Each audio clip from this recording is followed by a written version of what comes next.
When hell invades the earth and the heavens seem to have no answer, there are already those who have given their life for mankind once, who will be willing to stand up and fight again.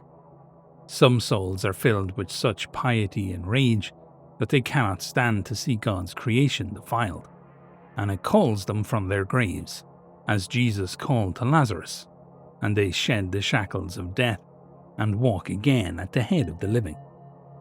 Each year during the 40 days of Lent, the solemn saints of Byzantium rise from their holy mausoleums to fight the Great War once again. But this war is not just a battle of blade and bullet. It is a battle for the minds and souls of those who may be on the brink of faltering, driven to the edge of madness by the insanity that has plagued the world for centuries. As the saints take their new forms, stitching themselves together from whatever their surroundings have to offer, their most fanatical devotees join them, forming the main body of the Carnival of Saints. These followers are akin to the flocking of birds before thunder and lightning tears the sky, as they flood the surrounding areas, drawn to the sights that a saint will wake and wander forth into the world. Many claim to have received visits from the saints in their dreams, telling them where to go, while others are suddenly overtaken by an inexplicable urge to leave their former lives behind and wander, slowly but surely being dragged toward their destiny, like a fallen leaf in an autumn stream. They form haphazard troops of garishly dressed and masked pilgrims, making merry and singing songs from their childhood. Some will dedicate themselves to learning dances and games, seeking to entertain and enthrall anyone they meet. But there is something far more at play here, as the virtue of joy that they become obsessed with acts as a salve for the harshness of reality, and the skirmish parties that make up these roaming carnivals of saints have been known to take on some of the most diabolical enemies, venturing into towns and cities thought lost to corruption. Where previous efforts to return such lost lands to the light of Christ resulted only in the loss of those who entered and the total madness of those who survived, the members of the Carnival of Saints often return both victorious and mentally intact, or at least no worse off than they were when they left. The very first carnival is thought to have been led by St. Theodore Strelitz. Theodore, the willing saint, has spurned the avarice of the leaders of men, destroying their idols and taking the precious gems from the rubble and giving them to the poor. When captured, he was tortured and crucified, but the Almighty intervened. And the following day, when he was discovered still alive, he surrendered himself to the executioner's sword to take his place among the martyrs. St. Strelitz rose from his tomb in Euchaneia, taking the head from the marble statue that presided over his burial site to replace his own. He dragged with him a giant crucifix, sharpened into a sword, and all around him people fell to madness in fear of his judgment or ecstasy at the joy of his arrival. These people formed the first carnival, stitching together whatever rags they could find, descending on the dye houses to commandeer the brightest colours. As St. Theodore marched, the crowds grew, and to a man they followed him, even though he headed toward the Holy Land, to free it from the shadow and smoke that had taken root there, in defiance of God's will and boundless love.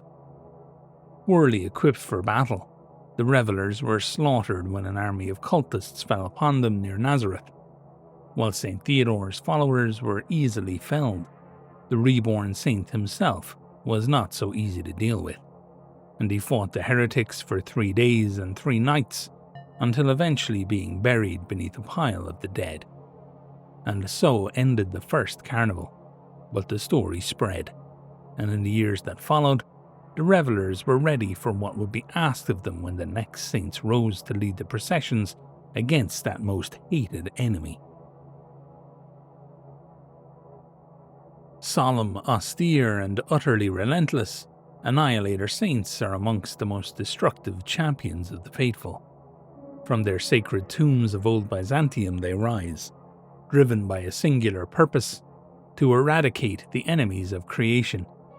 During the 40 days of Lent, they carve a grisly path toward the holy city, leaving no man's land choked with the bodies of heretics. Holy warriors of ages past, they are cataclysmic forces wielded by the Church, and they will stop at nothing until their work is done. At first glance, it may seem that the Annihilator Saint does not belong to this band of freaks of nature. After all, the Carnival is a procession of fanatics, malformed madmen, holy fools, and things that ought not walk beneath God's sun. Beside them marches His Holiness, a body draped in finery, his face untouched by age or suffering. Yet this is only a mask. Beneath the waxen visage lies the corpse of a saint. Long ago, the Annihilator Saint lived, died, and was canonized by the Church. Each Lent he is awakened from his slumber and once more takes up the long march towards the gates of hell. Since the first of these awakenings, he has not uttered a single word. Even the cherub matron herself has asked His Holiness why he associates himself with such low-life creatures, though to no avail.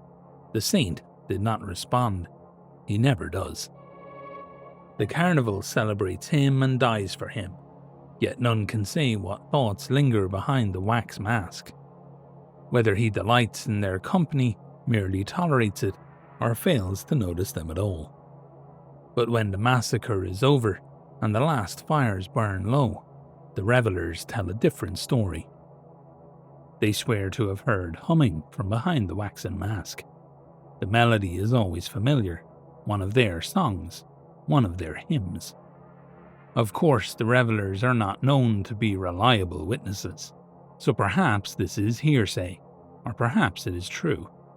For beneath the saintly mask, beneath the gilded robes and sacred relics, the Annihilator Saint is not so different from those who follow him.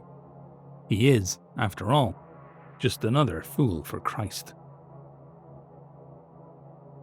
Like the mirror bearers who tended the tomb of the Redeemer, cherub matrons keep vigil as the Annihilator Saint rests.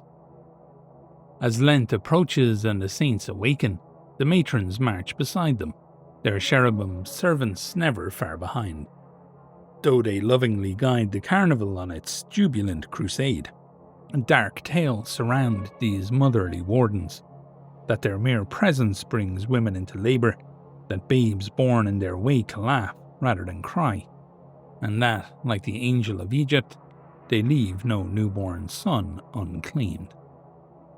Those who survive the climax of Lent must wrestle not only with the sudden absence of laughter, song, and their glorious masters, but with more personal questions as well.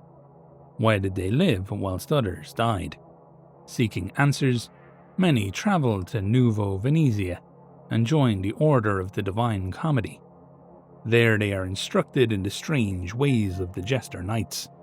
Yet even as their impulsive fury is tempered into cunning patience, these gloomy veterans long for the day their masters rise again. For when the saints awaken from their sacred sleep, the bloodshed begins anew. If God watches from above, holiness must be measured in height. Such is the credo of the Secundo Stiltwalkers. One of several radical sects within the carnival, the Zancundo believe that they, like the long-legged insects from which they take their name, are destined for a short, bloody life.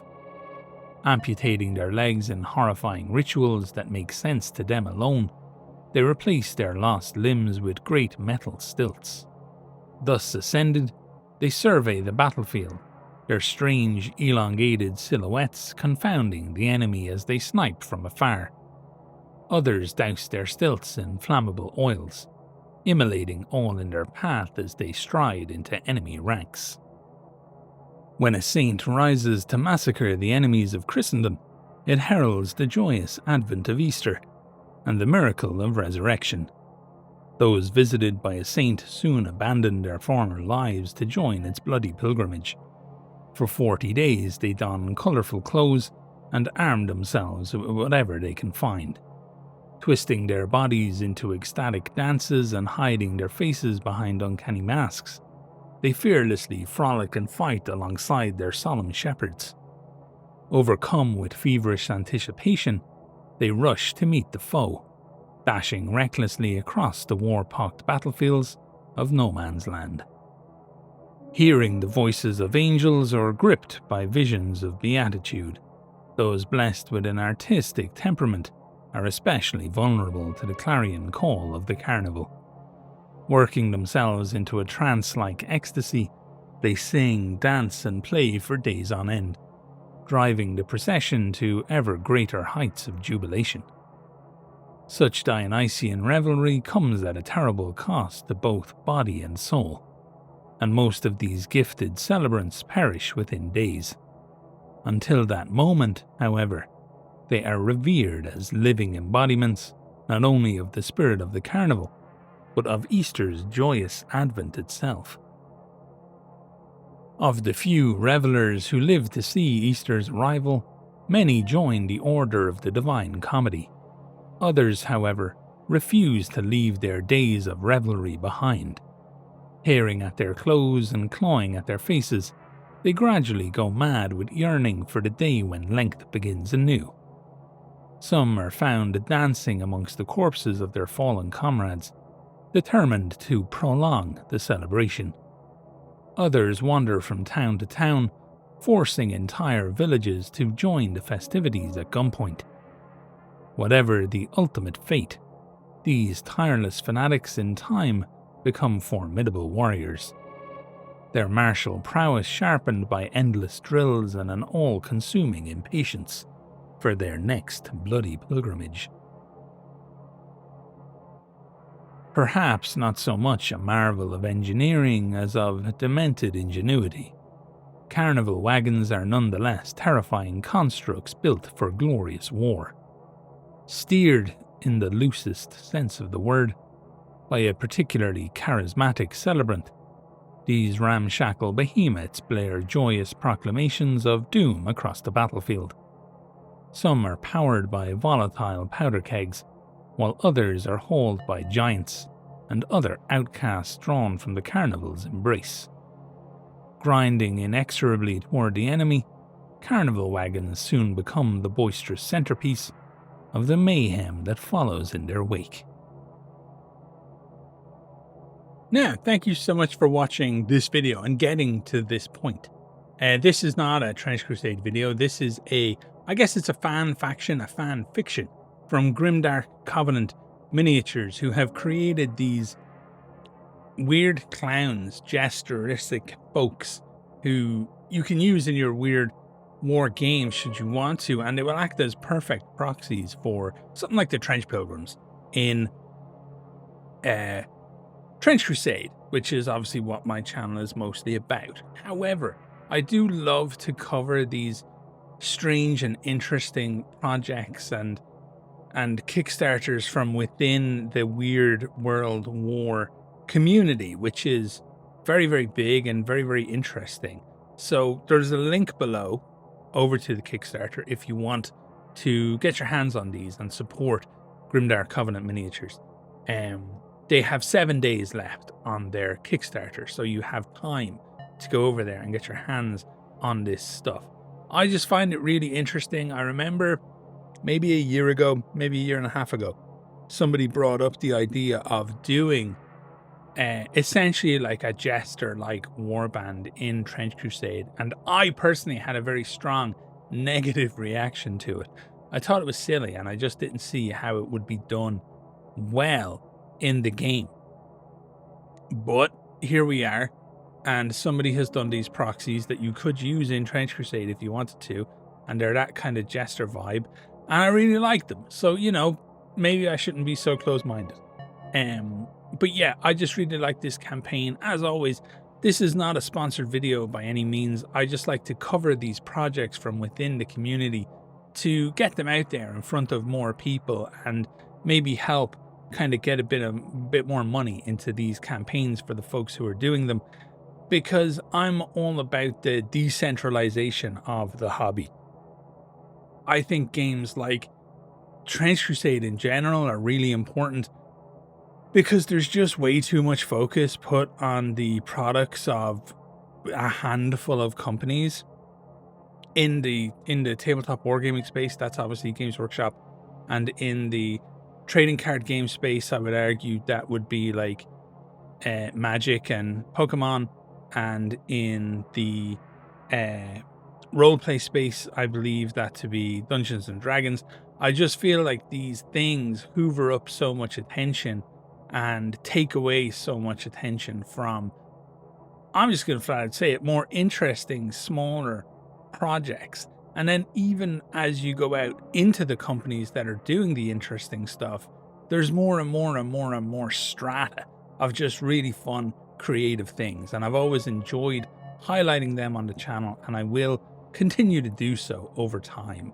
So if you're out there and you're making fun and interesting stuff, please just jump into my Discord or shoot me an email or hit me up on Twitter. It's just Scanner Berkeley on Twitter, whatever, and let me know it's there and I can be there. Now, this video even took longer than I wanted it to take because the days of the super quick turnaround videos where I'm not really doing much else are gone. I'm back now into a very demanding day job, and so I need a bit of a runway to get this stuff going.